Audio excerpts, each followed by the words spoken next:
उत्तर प्रदेश के हाथरस की घटना के बाद सूरजपाल जाटव उर्फ भोले बाबा की चर्चा देश भर में हो रही है। हादसे के बाद से हर रोज भोले बाबा को लेकर नए नए तथ्य सामने आ रहे हैं। अब सूरजपाल की लग्जरी लाइफ और उनके जीवन से जुड़ी कड़वी सच्चाई का खुलासा हो गया है। अलवर के खेड़ली के पास सहजपुरा गांव में सूरजपाल का आश्रम है। इस गांव के लोगों ने आज तक से खास बातचीत में कई बड़े खुलासे किए।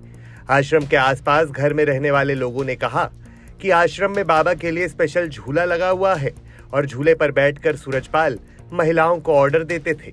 आसपास हमेशा कुंवारी लड़कियां रहती हैं जो बाबा को खाना खिलाने, कपड़े पहनाने सहित उसका सभी काम करती हैं। सुनिए।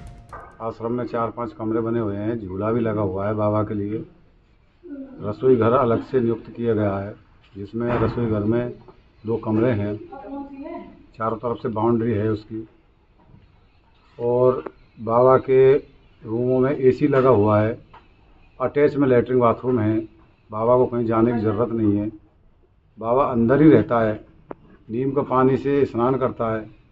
लेडीज ही उसे नहलाती हैं, लेडीज ही खिलाती हैं, कपड़े तलाक लेडीज पहनाती हैं।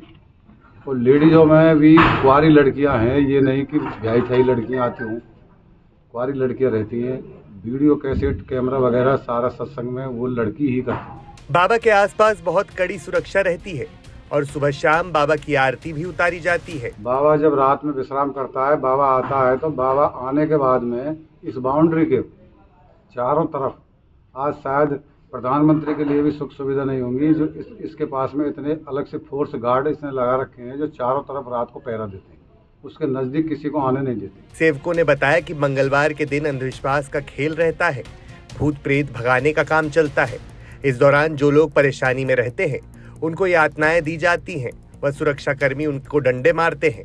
सुरक्षा कर्मियों के डंडे की मार को सेवक प्रसाद मानते हैं। अपने खेत की जुताई कर रहा था, तो मेरे वहाँ कुछ चाय नाश्ता पानी मेरे परिवार वाले लेके आए थे, तो कुछ लोग वहाँ पर बैठे हुए थे। मैंने उनसे कहा कि भाई चाय पी लो, तो उन्होंने कहा कि भाई हम चाय पानी नहीं पीते किसी की भी, हम भोले बाबा के यहाँ आते हैं, बाकी हम किसी का और किसी प्रकार का सेवन नहीं करते हैं। तो मैंने उनसे कहा कि भाई तेरा ये हाथ कैसे टूट रहा है, इसमें क्या होगा? तो उन्होंने कहा कि भाई हम आश्रम पर आए थे, तो बाबा के दर्शन नहीं करने दिए, तो कुछ बाबा के जो सेवादास थे उन्होंने हाथापाई की, लठ बरसाए, डंडा से मेरा हाथ टूट गया। तो मैंने बाबा इसका इलाज करवाओ। बोला कि भाई सब सही हो जाएगा, ये तो बाबा का प्रसाद है, ये बाबा का प्रसाद है, ये भाग्यशाली को ही मिलता है, हम इसीलिए तो आते हैं यहाँ।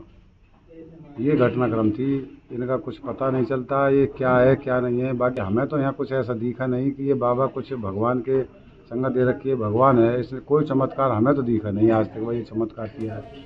बाबा के सेवकों ने बताया कि सूरजपाल हमेशा सफेद कपड़ों में रहते हैं।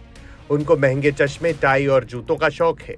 वो हमेशा सूट पहनकर प्रवचन देते थे। सेवकों से वो पैसे नहीं लेते थे, लेकिन उसके बाद भी उनके सेवक उनके लिए ब्रांडेड सामान लेकर आते थे। चश्मे, जूते, सूट व टाई का बड़ा कलेक्शन है। बाबा लड़कियों को सत्संग में स्पेशल चश्मा पहनवाते हैं, जिससे लड़कियां दावा करती हैं कि उन्हें भगवान के दर्शन होते थे।